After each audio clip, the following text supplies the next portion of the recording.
taxa metabólica basal, gasto com atividades diárias, gasto com atividade física.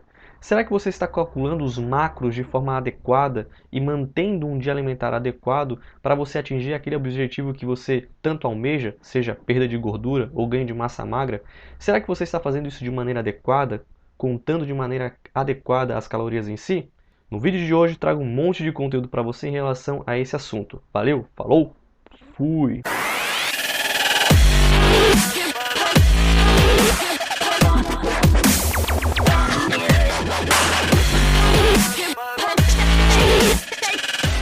Fala pessoal do Med Musculação, tudo tranquilo com vocês? Aqui quem fala é o Jorge, estudante de medicina da 8ª fase, e é um prazer estar levando esse conteúdo para vocês novamente, ok? Antes de tudo pessoal, peço que vocês se inscrevam no canal, é muito importante esse engajamento, que vocês estejam seguindo o canal aqui e também seguindo o canal lá no Instagram, que está aqui embaixo. Siga o canal aí no Instagram, lá eu deixo dicas para vocês, conteúdo novo, lá eu coloco também dicas extras, como eu falei. Então é extremamente importante que vocês sigam a gente lá também. Vídeos novos eu coloco geralmente lá primeiramente. Portanto, também é importante vocês seguirem o Instagram, porque lá vocês sempre vão estar atualizados do que há de novo no canal, ok? O vídeo de hoje, como vocês viram aqui em cima, é sobre taxa metabólica basal, gastos com atividades diárias e o que isso tem a ver com ganho de peso, hipertrofia muscular, perda de gordura e afim. Primeiro de tudo, pessoal, a gente tem que entender uma coisa. O que é a taxa metabólica basal? Não sei. A taxa metabólica basal nada mais é do que a quantidade de energia que o seu corpo precisa para manter o seu funcionamento em repouso durante o seu dia. A taxa de caloria que ele precisa para manter os órgãos funcionantes, enfim, todas as funções que correspondem ao seu corpo. Desde piscar, bombeamento cardíaco, atividade cerebral, atividade gastrointestinal, atividade renal. Todas as funções, no caso celulares e tudo mais, também dependem dessa taxa metabólica basal, ok? Então é tudo o que corresponde às atividades de gasto de energia que o nosso corpo tem para manter ele funcionante. E aqui mora um grande perigo, principalmente para quem quer perder peso, no caso que faz um déficit calórico, porque geralmente o pessoal calcula em cima dessa taxa metabólica basal, e não é, pessoal, essa taxa metabólica basal, ela simplesmente serve para manter o seu corpo em homeostase, ou seja, manter o seu corpo em equilíbrio, manter as atividades do seu corpo. Caso você tire calorias dessa taxa, o que acontece com você? Você acaba se sentindo indisposto, cansado, aquela sensação de que vai ter uma síncope, desmaiar no caso. Enfim, então é interessante que você mantenha a sua taxa metabólica basal sempre constante, ok? O cálculo de déficit calórico não é aqui, beleza? Então aqui a gente já sabe que é a taxa metabólica basal. Nada mais é de que manter as taxas de nutrientes adequados para o seu corpo que está trabalhando em repouso. Manter o trabalho constante do seu corpo em si, as funções fisiológicas dele. Sabendo isso, a gente parte para outro ponto. Durante o seu dia, você tem as atividades diárias que você elabora, seja um trabalho braçal, um trabalho sentado, enfim. Cada um tem as suas atividades diárias. Algumas pessoas trabalham mais, outras menos. Por exemplo, uma pessoa que trabalha na fábrica, ela precisa ficar se movimentando a todo momento, levando peso para lá e para cá. Um servidor braçal como um pedreiro, por exemplo, ele precisa carregar massa para lá e para cá. Então, trabalha com mais peso, gasta mais energia. Então, o gasto calórico dele com essa atividade é muito maior, ok? Contudo, se a pessoa geralmente trabalha sentado no computador e tudo mais, o gasto calórico é menor. Então aqui a gente já tem um ponto interessante. Verifique as atividades diárias que você tem, o gasto que você tem com as atividades diárias. Esse é um outro ponto que a gente vai levar em conta daqui a pouco, ok? Levar em conta as atividades diárias que você tem durante o seu dia a dia. O quanto de calorias você gasta durante o seu dia a dia. Isso vai ser levado em conta também lá na frente. Então é importante que você anote ou saiba quanto você gasta durante o seu dia. Existem sites na internet que geralmente dispõem de calculadores e tudo mais sobre o cálculo de atividade diária que a pessoa em si desempenha, seja uma atividade laboral que ela precisa pegar peso, correr, ficar muito em pé, enfim, ou ficar sentada. Então, geralmente existem calculadoras para isso. Então, vou até tentar deixar aqui embaixo na descrição uma calculadora desse tipo. Se eu achar, eu vou deixar aqui embaixo também, ok? Então, anote quanto que você gasta de calorias durante o seu dia nas suas atividades diárias, ok? No seu serviço, na sua casa, no trabalho de casa, enfim.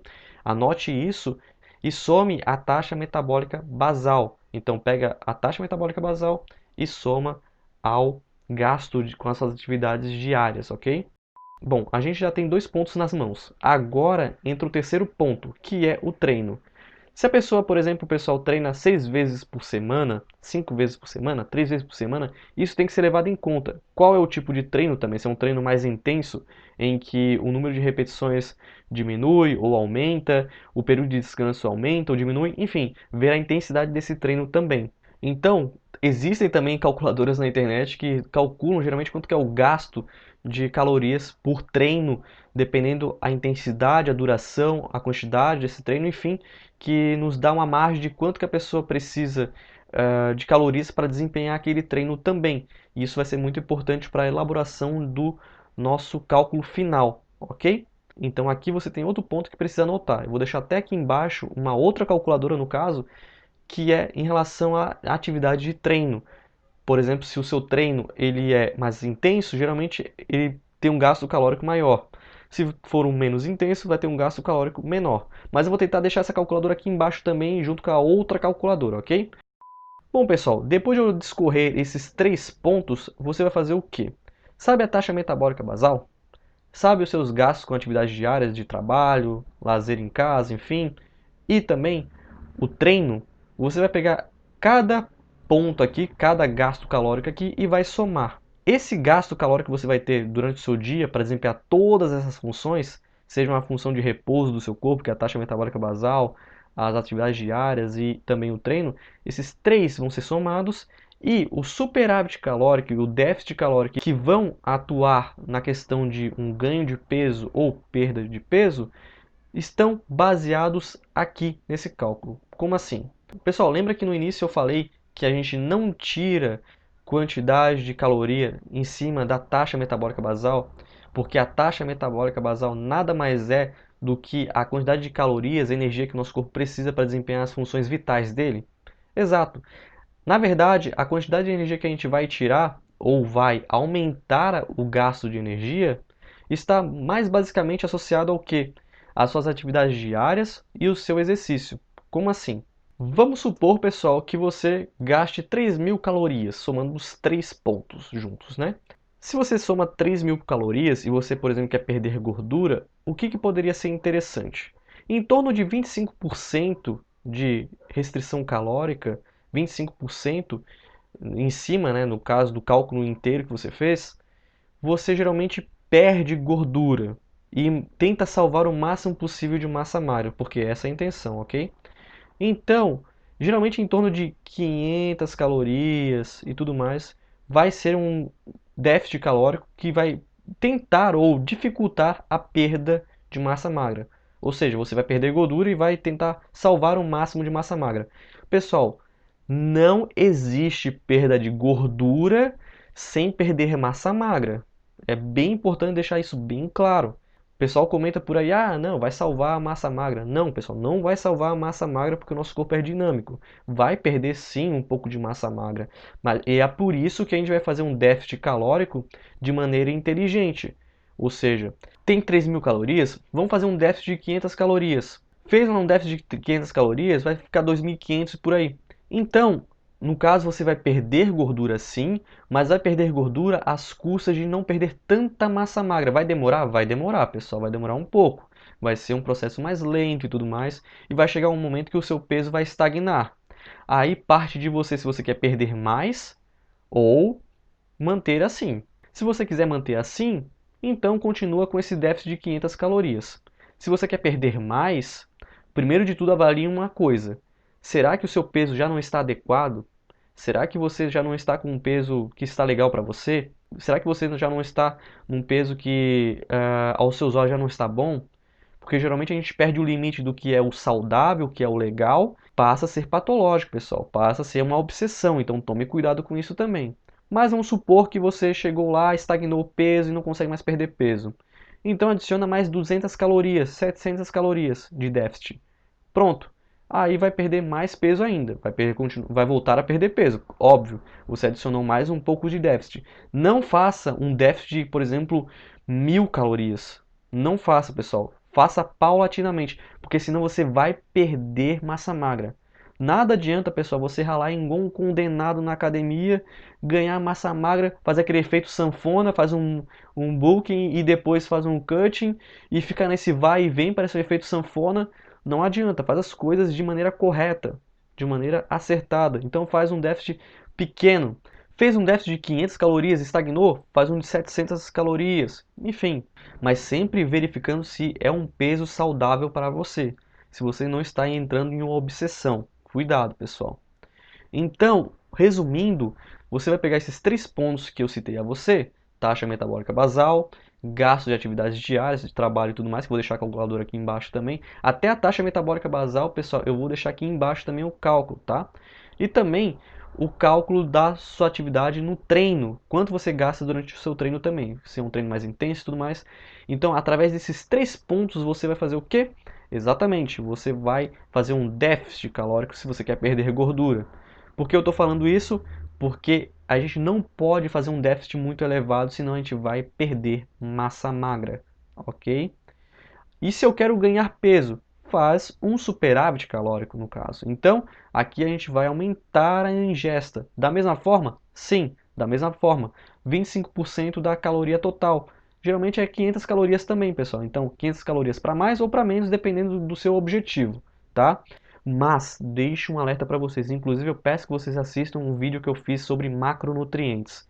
É extremamente fundamental que você saiba montar o seu dia alimentar com os macronutrientes adequados, dependendo de qual é o seu objetivo. Se é perda de gordura, se é ganho de massa magra, ok? Particularmente eu, o que eu faço para mim? Né? No caso, quando eu quero ganhar massa magra, o que eu faço? Como que eu divido, né? No caso, os macronutrientes nessa taxa e tudo mais? Porque eu vou fazer um superávit, né? Primeiro de tudo, pessoal, eu mantenho as proteínas em 2 gramas por quilo. Tanto para déficit quanto para superávit calórico, no caso eu estou falando de mim, tá? O que eu faço? Geralmente eu coloco 1 grama de gordura por quilo. Para mim, 1 grama de gordura por quilo tá ótimo também, tá? Ah, mas tem que tirar gordura. Não, pessoal, não precisa tirar gordura, até porque a gordura é interessantíssima na produção hormonal, beleza? E o resto eu compenso em carboidratos, tá? Então é isso geralmente que eu faço. Claro que se eu estou querendo fazer um déficit calórico que está meio perigoso, que corre muito risco de eu perder massa magra, eu aumento as proteínas, mantenho gordura normal no caso, então aumento as proteínas em, em 2,4, 2,2 gramas por quilo, ok? No caso, quando eu estou querendo dar uma secada. Então eu faço o déficit daí, mas aumento as proteínas. E os carboidratos eu preencho o resto de quantidade de caloria, ok? Isso tanto no superávit quanto na questão do déficit também. Então é isso que eu faço. 2 gramas de proteína, geralmente, tanto no superávit quanto no déficit, 1 grama de gordura e o resto eu preencho com os carboidratos em si. Ok, pessoal? É isso que eu geralmente faço. Mas assista, eu peço por favor a vocês que assistam um vídeo sobre macronutrientes, pessoal. Inclusive até os de proteínas de lenta absorção e rápida absorção também, peço que vocês assistam. Porque é importantíssimo que a gente saiba organizar de forma adequada quando e como a gente deve se alimentar para ter um bom desempenho. Nada adianta você fazer todo esse cálculo bonitinho e se entupir de carboidrato, pessoal. Se entupir de gordura e proteína lá embaixo. Nada adianta, pessoal. Esse é o tal do mula. Então saiba organizar o seu dia alimentar de maneira adequada e concreta, beleza? Essa é a dica que eu deixo para vocês além de todo esse vídeo, ok? Então, saiba calcular os seus gastos diários. Não faça déficit calórico ou superávit calórico em cima somente da taxa metabólica basal. Faça um cálculo, pegue a taxa metabólica basal, pegue as atividades diárias que você faz durante o seu dia e também o seu treino. Calcule os 3 e em cima disso você faz um déficit calórico ou um superávit calórico. Beleza, pessoal? Essa é a dica de hoje, espero que vocês tenham gostado. Se vocês ficarem com alguma dúvida, pessoal, deixa aqui embaixo ou lá no Instagram no direct. Beleza? Muito obrigado por tudo, que Deus os abençoe. Valeu, falou!